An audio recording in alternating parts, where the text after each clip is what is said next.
हमने पूरे हरियाणा के मनरेगा का जो मज़दूर है सीएम हाउस का घेराव किया था और हम ये कह रहे हैं कि पिछले लंबे समय से कम 4 साल से मनरेगा मज़दूरों की न तो केंद्र की सरकार सुन रही है न हरियाणा की सरकार सुन रही है।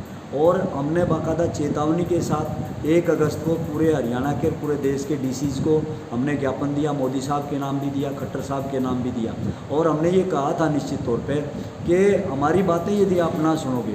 और इसके बीच में हमने अपनी बात कहने के लिए जितने एमएलए हैं, जितने मंत्री हैं, उनको भी हमने 5 सितंबर को ज्ञापन दिए हैं। और जब हम ज्ञापन देने के लिए एक मंत्री तो भड़क उठे, जब हमने कमल गुप्ता जी को ज्ञापन दिया, उनको हमने कहा कि ये हमारी मांग है और हमारी ये जो तहसील की प्रधान है सुमन जी, इन्होंने कहा कि जी आप रिसीविंग दे, तो वो भड़क गए। इन्होंने बोले आप तो कानून में उलझाना चाहते हो।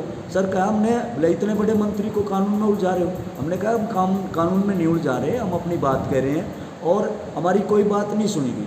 हमने करनाल में भी प्रेस कॉन्फ्रेंस की, नारनौंद में भी प्रेस कॉन्फ्रेंस की और उसके बावजूद भी हमने मजबूर होकर सीएम आवास का घेराव किया है।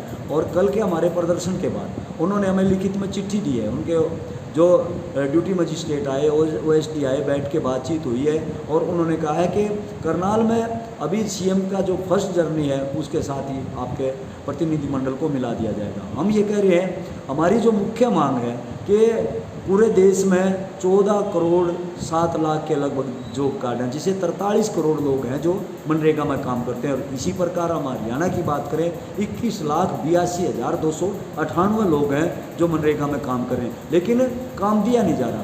केवल 20 दिन, अभी सितंबर का महीना आ गया, 9वां महीना ख़त्म होने को आ रहा है, 20 दिन तक का काम हमें मिल पाया है और पूरे देश में 49 दिन का काम। अब पूरा साल काम के बगैर मजदूर का कैसे चूल्हा चले? हम ये कह रहे हैं पूरा साल काम दे दो, 600 रुपये दिहाड़ी दे दो और काम के पूरे दाम दो। दूसरा, नरेगा में जो काम करने वाले जो मेट हैं उनको मटेरियल में डाल रखा है, ये पूरे आदमी हैं, ये काम करवाते हैं, इनको सामान के साथ आप कैसे देख सकते हैं? इनके दो 2.5 साल तक इनका मजदूरी का पैसा नहीं आ रहा।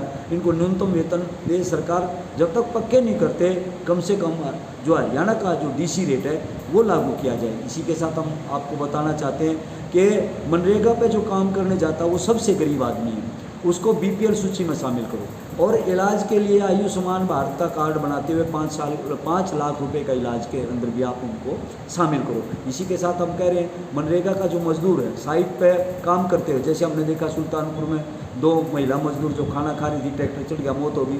खेड़ी खेमावती जींद जो सफ़ीदों तहसील है, वहाँ 9 महिलाओं के ऊपर मिट्टी की ढाल गिर गई, नरेगा का काम करते, 3 मौके पर मौत होगी।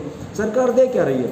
यही मजदूर यदि खेती में काम करने जाता है तो 5 लाख रुपए, यही मजदूर भवन निर्माण पे काम करने जाता है तो 5 लाख रुपए, लेकिन मनरेगा पर जब काम करता है तो 25,000। क्या इन्होंने मजदूर को, हरियाणा की सरकार ने बकरी का बच्चा समझ रखा है कि हम ये कह रहे हैं 25 लाख रुपए लेंगे, रेट सरकारी नौकरी हम लेंगे। इसी प्रकार ये जो श्रम बोर्ड में इनका नाम जोड़ रखा था, 2017 के बाद सरकार ने मनरेगा के मजदूरों का श्रम कानून से भी मतलब नाम हटा दिया। न उनके बच्चों का कोई स्टाइपेंड मिलता है, न कोई और सुविधा मिलती है, कन्यादान का पैसा भी अधिकारी और सरकार बाकायदा मतलब प्रयास कर रही है, मजदूरों को दबा रही है। हम निश्चित तौर पर ये कहना चाहते हैं, यदि ठीक ढंग से हमारी मांगों का निदान नहीं हुआ तो हम ये अगली बात भी कह रहे हैं कि ये भी लोकल चुनाव आएंगे जिला परिषद के, जेजेपी और बीजेपी यदि चुनाव चिन्ह पर चुनाव लड़ेगी, निश्चित तौर पे हम दावे के साथ कह रहे हैं कि मनरेगा के मजदूरों के मोहल्ले में हम इनको घुसने नहीं देंगे और बिल्कुल भी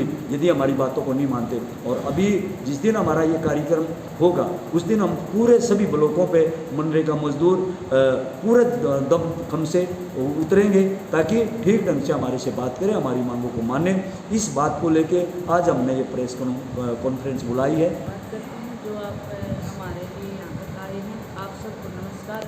सर, मनरेगा में ये महिलाओं की है ना 60% है जी, इनके जॉब कार्ड नहीं बनते हैं, कई बार बीपीएल कार्ड नहीं है, मकानों के लोन नहीं होते हैं और आयुष्मान भारत वाला जो कार्ड है इनका बना हुआ नहीं है। सर, इलाज के लिए भी सरकार जो है कोई सुविधा नहीं कर रही है। जैसे साइड पर मजदूर जाता है तो कई बार मौत भी हो जाती है, कई हादसे हो जाते हैं, सांप वगैरह काट देते हैं, पाँव वगैरह इस प्रकार की कई वगैरह चोट लग जाती है।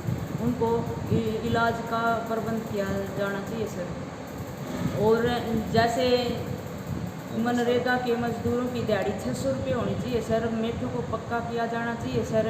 और जो जो हमारी सुविधाएं हैं, हम सीएम साहब से प्रार्थना करते हैं कि हमारी मांगों को पूरा किया जाए। ओके सर, सबसे पहले तो आपके चैनल का धन्यवाद करना चाहते हैं कि आप लोगों की वजह से ही हमारी आवाज़ सरकार के पास पहुंच रही है। और हम तो ये कह रहे हैं सर, जो मनरेगा के अंदर जो मज़दूर काम करते हैं उनको न तो टाइम पे काम दिया जाता है और न ही मेट्रो की टाइम पे पेमेंट आती है। और जब कभी दुर्घटना हो जाती है तो मनरेगा के मज़दूरों को 25,000 रुपये देने का प्रावधान सरकार ने रखा है। 25,000 रुपये इतनी महंगाई के कारण गुजारा नहीं चल सकता, इसलिए हम तो सरकार को जगाने का काम कर रहे हैं और सभी मेट्रो को पक्का किया जाए, उनको 100 दिन का काम दिया जाए और जो है ना पेमेंट उनकी टाइम पर आनी चाहिए। हम तो आपसे यही अनुरोध करते हैं सर।